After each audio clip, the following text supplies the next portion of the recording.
this next conversation is with none other than the Antarctic Fire Angels. So I'm joined by George Gilbert, hi, and Bex Openshaw-Rowe, aka the Antarctic Fire Angels. So tell us a bit about the Antarctic Fire Angels and where the idea for the South Pole expedition came from. So it initially came about 5 years ago now at Women in the Fire Service conference that's held at Morton-on-the-Marsh College. And there was a keynote speaker there called Sophie, and she was from the British Army. And I was sat at the back and thinking, I am absolutely captivated by all her imagery of Antarctica, that she'd led a British Army team across several years previously. And her message was all about women supporting women. And gender is not a barrier to you going achieving things. And as I said, it was just utterly captivated by the imagery. And then I approached her later then and said, look, is this something that a bunch of firefighters can do that can't ski? And she just said, yes, absolutely.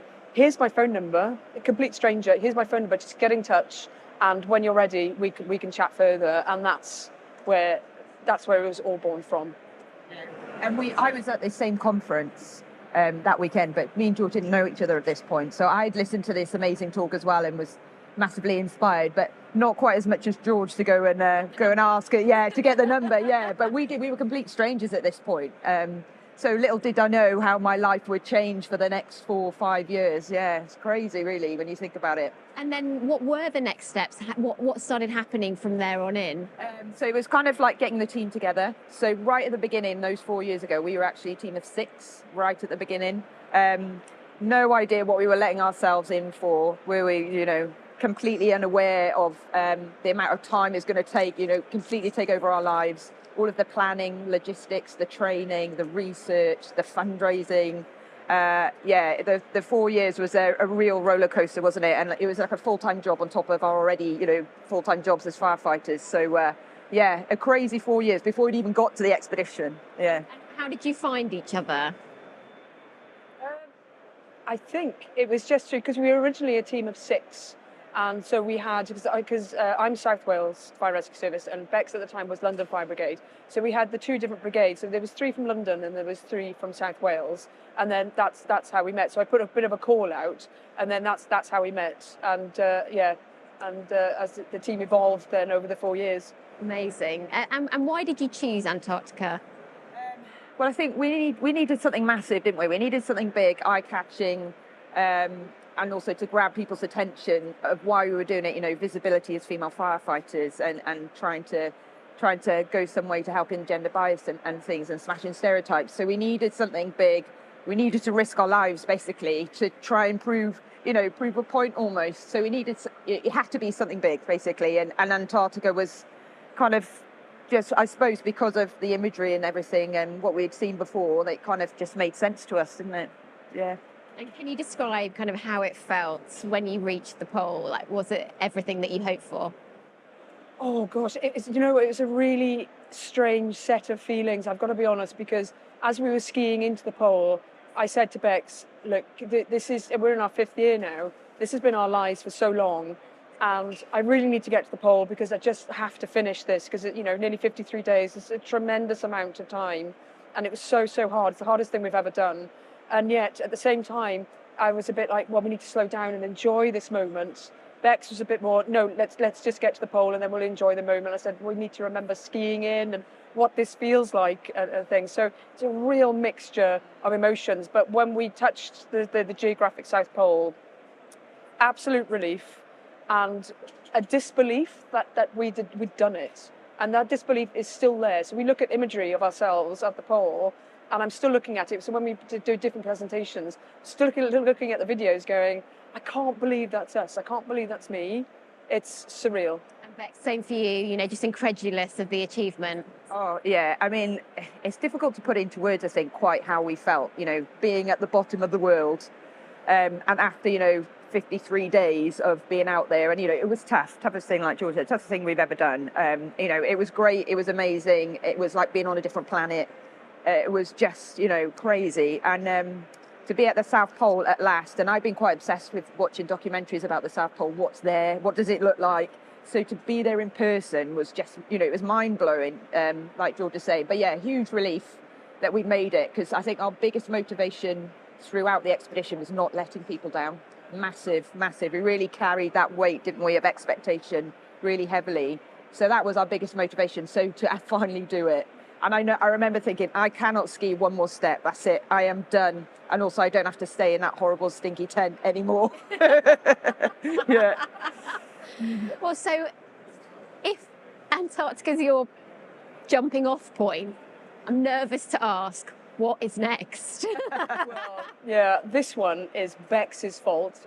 She claims it's Instagram's algorithm that's to blame. So yeah, this is your one to explain. Okay. Yeah.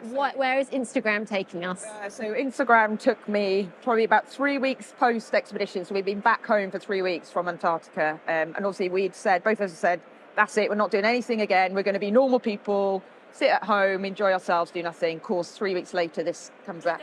It's called the Great World Race, and it's basically it's 7 marathons over 7 consecutive days on 7 continents. So we'll literally do a marathon, fly overnight to the next continent, do a marathon.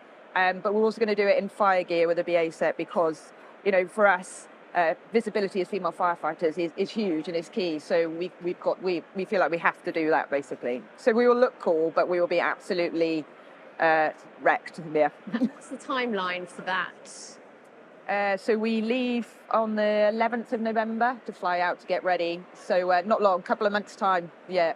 And how can people support you on that mission? We've got a Just Giving page. So if they head over to our website, there's a donate button on the top right-hand corner. They can head straight to our Just Giving page, or they can drop us an email. Our emails are on there. So we're always after individual sponsorship, corporate sponsorship. So any which way that people want to help us, and and they can be part of our message. And our message is changing the narrative of what it means to be a girl. So and that's so important for us just to keep that going, and they can be part of that if they want to. And tell us about the Fire Angel Foundation.